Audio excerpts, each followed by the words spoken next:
hip car. Let's play around with that, right? So we do another training methodology called limit force elastics, right? So we're looking for the limit, and we do that via compression with the Bosu ball and other balls, right? So we're going to use Swiss ball here, or ballast ball, to find the limit, right?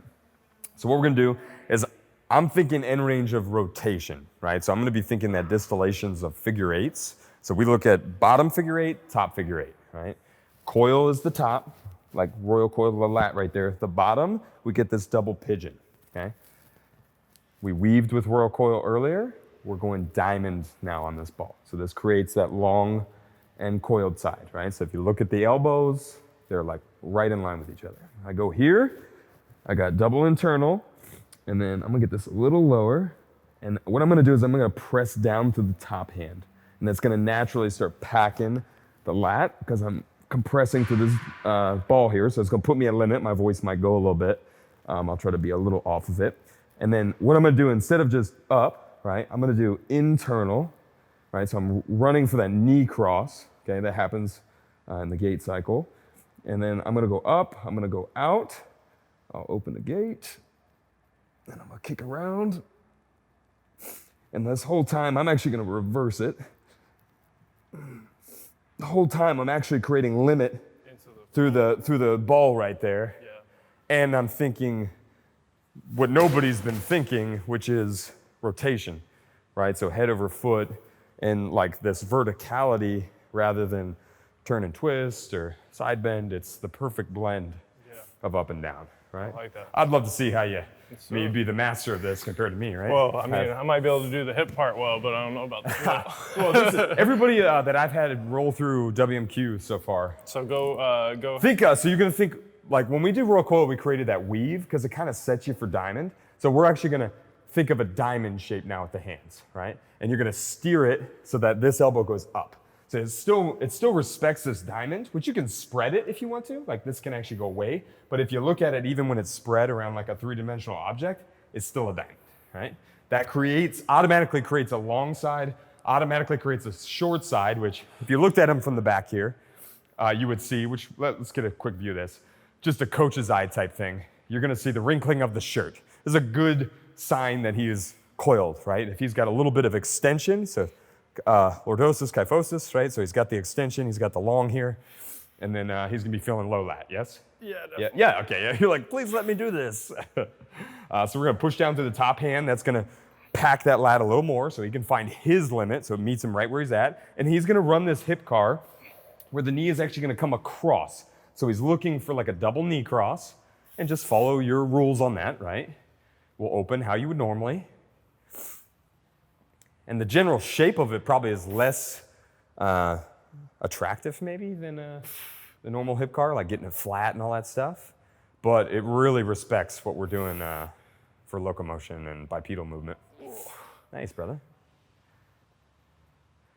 Dude, cool. And like one's enough, right? Yeah, do the other side real quick.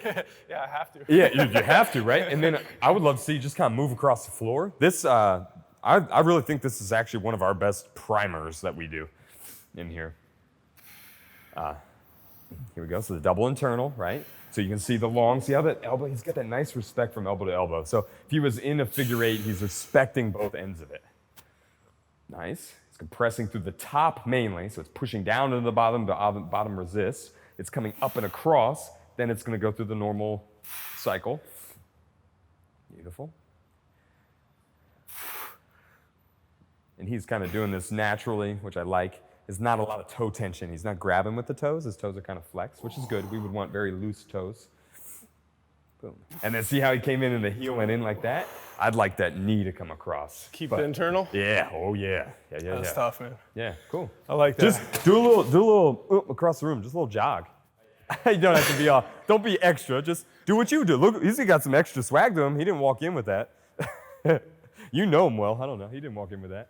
But wakes that stuff up, right? Yeah, it feels good. Yeah, so that's something, I like to meet people where they're at, right? That's your world. Ooh, my shit's and sore already. I'm really sore. Yeah, but like that might be how you expose people to this, right? Like Royal Coil is sort of our distilled version of it, and it's an easy way without equipment, without anything, in a big field just to get like 30 people to feel what we're trying to accomplish, find that line of intent.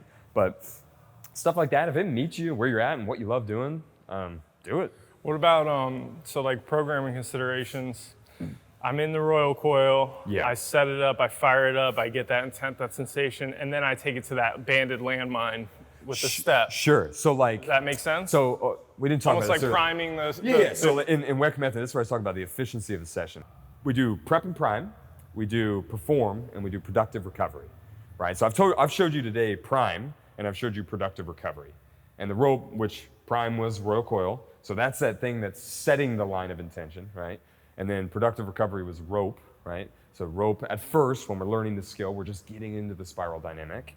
But that I think is prime.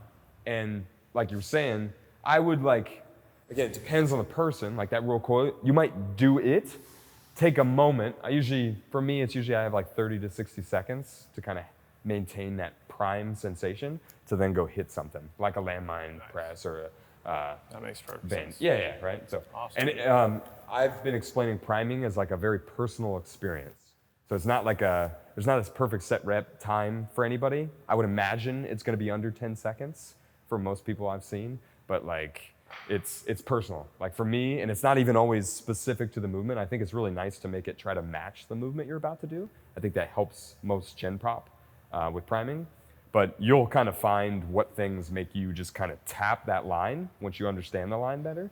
And I'll go in with a band and a Bozu, do a little drill, 3 seconds, and I know exactly what I'm feeling. I'm feeling exactly what I want. If I don't find it within 3 seconds, then I stop and go, maybe I need to do some more prep type work today. Like I'm not connecting to myself in the same manner. So, right? Enough to prime you, but not overdo it so that you don't lose any strength or your. Yeah, I don't want to lose, right? And that's why it's very personal. So it's like, it's your level of understanding of the intention. Yeah, So especially like with that much force, with the band and all that. Yeah, like when you're new, right? Like you might be lingering in there for 20 seconds, but realistically you're not at max. You explore, once you know, and then you get it and you get back to work. So, Love it. cool. Love it. Dude, Awesome. thanks, man. Yeah. Appreciate Pleasure. it so much. Thank you so much. Coming in, man.